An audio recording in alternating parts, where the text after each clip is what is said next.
Saya Olti Chihong. Hari ni kami nak kongsikan cara nak buat teknik joint compression. So, teknik joint compression ni adalah satu teknik untuk bantu anak untuk tingkatkan fokus, untuk kurangkan tantrum dan untuk memberikan kesan ketenangan. So, jom kita belajar cara nak buat joint compression.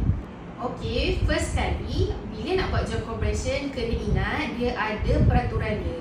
Bila kita dah start buat joint compression, kena habiskan. Okay, kena habiskan. Dan yang kedua, setiap sendi kita akan buat penolakan sendi. Dan setiap sendi juga, yang ketiga, kita kena buat ulangan 10 kali pada setiap sendi. Okay, dan digalakkan untuk dilakukan secara kerap. Dan jika boleh dilakukan sebanyak 3 kali minimum sehari. Okey, cara nak mulakan joint compression, kita akan start dengan bahagian bahu dahulu. Kita gunakan kita punya bahagian tapak tangan, gunakan tapak tangan dan tekan ke bawah. Gunakan tapak tangan, tekan ke bawah di bahagian bahu. Tekan 10 kali. 1, 2, 3, 4, 5, 6, 7, 8, 9, 10. Bagi tekanan yang firm tapi tak menyakitkan. Okey, seterusnya selepas bahu, kita akan buat bahagian soket bahu. Okey, di bahagian penyambung bahu. So, cara nak buat ni adalah satu tangan pegang sebelum soket, yang kedua selepas soket. Ini adalah kawasan yang akan bergerak. So, kita pegang sebelum dan selepas. Kena pastikan setiap pegangan kita tu rapat supaya tak menjadi sebarang kecederaan. Okey, caranya adalah kita pegang dan tolak. 1, 2, 3, 4, 5, 6, 7, 8, 9, 10. Okey, selepas kita buat soket bahu, kita akan buat di kawasan siku. Okey, di mana tempat yang pelipat ni kita akan pegang satu sebelum, satu selepas. Okey, pegang dengan selesa dan rapat. Dan kita tolak. 1, 2, 3, 4, 5, 6, 7, 8, 9, 10. Dan pastikan tangan ni straight. Selepas selesai bahagian siku, kita akan buat pergelangan tangan. So, sama juga, pegang di tempat pelipat, satu sebelum, satu selepas. Satu tangan sahaja yang menolak, satu tangan lagi menahan. 1, 2, 3, 4, 5, 6, 7, 8, 9, 10. Okay, setelah selesai bahagian pergelangan tangan, kita akan buat kepada sendi jari, jari jemari. So, jari jemari kita ada banyak sendi. 1, 2, 3, 4, 5, 6, 7, 8, 9, 10, 11, 12, 13, 14. Ada 14 sendi. Dan semua sendi tangan jari ni perlu dibuat joint compression. Okay, cara nak buat untuk bahagian jari adalah kita gunakan 3 jari.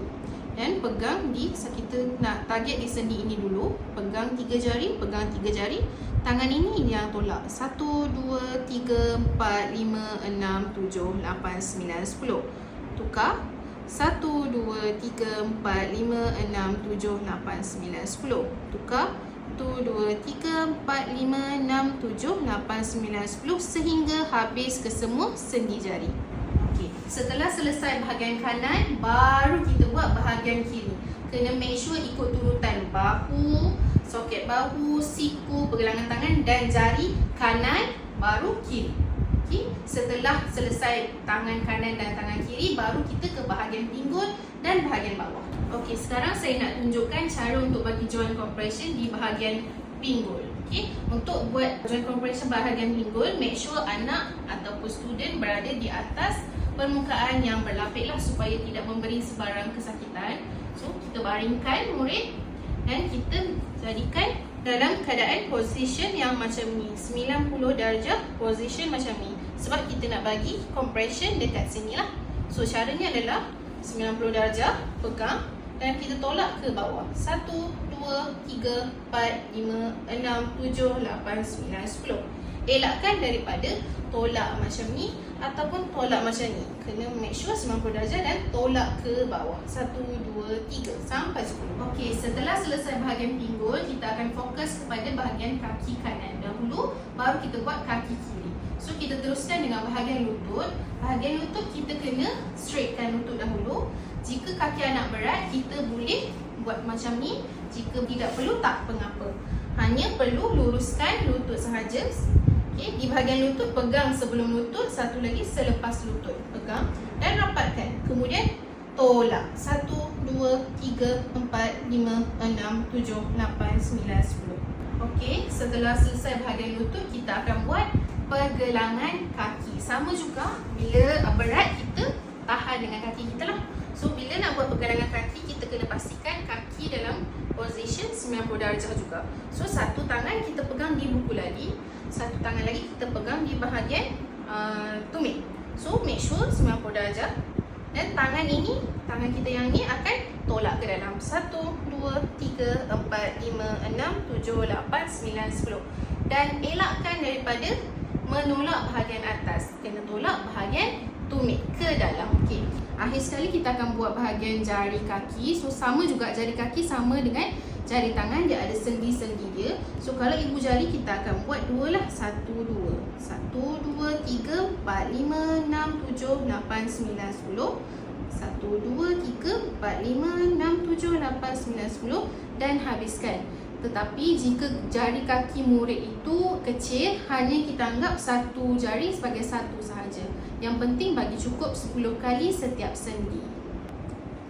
Okey, itu sahaja cara-cara nak buat joint compression. Apa yang penting adalah setiap kali nak buat kena tekan, bukan tarik. Yang kedua, setiap sendi kena buat 10 kali. Dan perlu ikut turutan daripada bahu ke soket bahu, ke siku, pergelangan tangan, jari tangan, kemudian bahagian kiri, baru pergi ke pinggul. Dan akhir sekali kita turun ke bahagian kaki, buat dulu bahagian lutut kanan, pergelangan kaki kanan, jari kaki, baru kiri. Yang semestinya kena ikut urutan. Jika ada sebarang persoalan, boleh terus hubungi kami di 3PK Johor. Okay, bye-bye. Sayonara.